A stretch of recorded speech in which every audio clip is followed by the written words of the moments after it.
Good morning, children. Today we are going to study current electricity. So in our previous chapter, we have studied about charges at rest.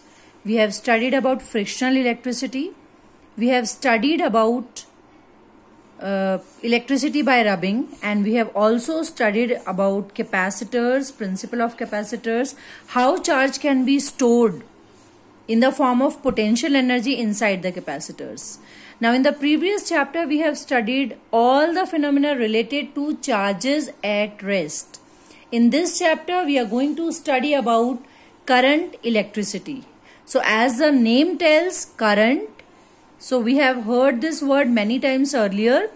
Current could be of any type: flow of current, flow of particles, flow of molecules inside the gases. Similarly, the flow of charges is called as current. So the branch of physics that deals with the study of charges in motion is termed as current electricity. Right? So in this chapter we are going to study the motion of the charges and about its related phenomena under the term current electricity. So we have studied in the previous classes that whenever there is a flow of charge inside a circuit, it carries some energy. Suppose we have taken a store or a tank of water and we have fixed the tank at some height. So what we have done earlier? We have earlier kept so much of water, the liters of water inside the tank. So when the tank is sending water to a lower level, so what actually it is sending? It is sending the potential energy, and that potential energy can be used to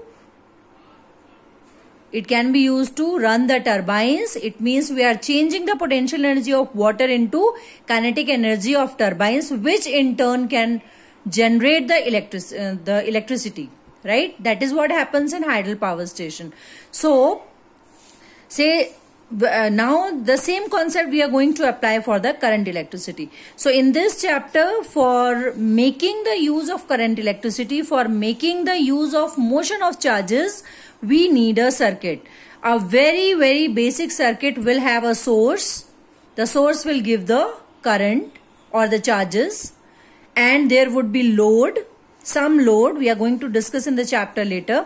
Load could be your fan, load could be your motor, anything. So there is a source, there is a storehouse of charges. We will name that source. So the source will give charges, and the energy of these charges would run the machines, which can be termed as load. So we can stop or continue the flow of these charges with the help of a component called as switch, right? So that is what in different terms we are going to study in this chapter. So what is electric current? Whenever there is a flow of current, we say that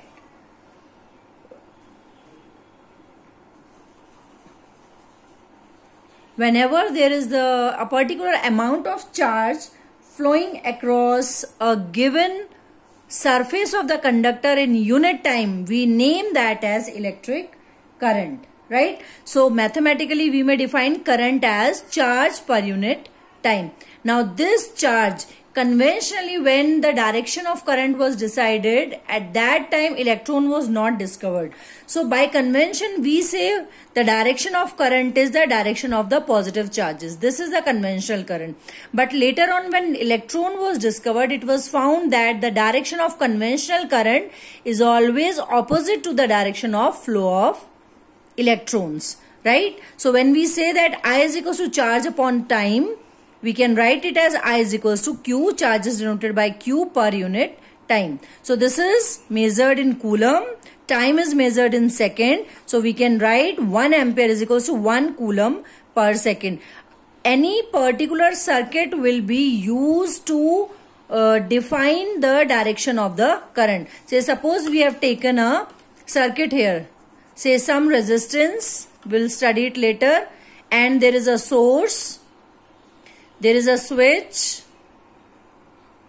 Most basic circuit. So if this is the source, then this is the direction of the current from positive end of the battery towards the negative end of the battery. And what would be the direction of flow of electrons? Electrons flow, since electrons are negatively charged, so electrons, all the electrons will flow towards the negative terminal of the battery. The current, the conventional current, say the flow of the positive charge, the direction of current will be this side. Say A to B will be the direction of current, and the flow of electron will be from B to A. Right? Now, the SI unit of current is 1 ampere. Ampere is equals to 1 coulomb upon 1 second, or say 1 ampere is 1 coulomb per second. If it is written somewhere milliampere, milliampere will have 10 raised to power minus 3 ampere. If it is given as microampere, then it will be 10 raised to power minus 6 ampere, and so on. That is how we calculate the current. Now there could be 3 types of basic current. Now this current could be, say, when the direction of current is not changing with respect to the time. Say after 1 second current was, say this is 5. After 1 second current was 5. After 2 second current was 5. After 10 second current was 5. After 20 second current was 5. So it is 5, 5, 5, 5. The magnitude of the current is not changing with respect to time. So such current is termed as direct current or steady current or constant current. That is how we denote the direct current. Right? So we use direct current or the source of direct current in so many phenomena in day-to-day life. Right? But for domestic purpose, we generally use variable current. Right? So variable current could be of any type. It is changing the magnitude with respect to time. So it could be like this, current is increasing or decreasing, it could be like this, or it could be like this. So all these parameters, all these types of current comes under variable current. The most important type here is alternating current. Alternating current means this is also a variable current, but it has a specific pattern. Current will be positive, then negative, then positive, and so on. Right? It will either follow a sine curve or a cosine curve.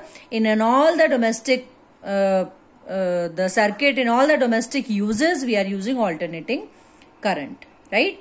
So that is how different type of current, steady current, variable current, and alternating current, which changes direction after a specific time. That we'll discuss separately in alternating currents chapter. Children, one more phenomena here. Current is a scalar quantity, right? Why do we say that current is a scalar quantity? Because just now we have discussed that the direction of flow of electrons is opposite to the direction of current. It has some direction. Still we are saying that current is scalar. So why it is scalar, that we'll understand with the help of a simple example. So it has been observed in the circuits that suppose if 3 ampere current is coming, let us name this as P, this as Q, and this point as R. Any point in which current is meeting or current is leaving in different direction, these points are termed as junction. So R is junction here, right? So we say that from this direction current 3 ampere is coming. From some other direction current 4 ampere is coming. Now at this point it is found that the total current flowing in this direction is equal to 7 ampere, right? The total current flowing in this direction is 3 plus 4, that is 7 ampere here, right? So we may say that it does not follow the rules of vector addition. If it would have followed the rule of vector addition, then we would have applied some equation, maybe parallelogram law here or triangle law here, and would have find this value of current. But since it is the addition of these two simply in magnitude, we say that the total current flowing along this direction is 7 ampere. Hence, current does not follows the rules of vector addition, and we say that current is a scalar quantity, right? Thank you so much, children.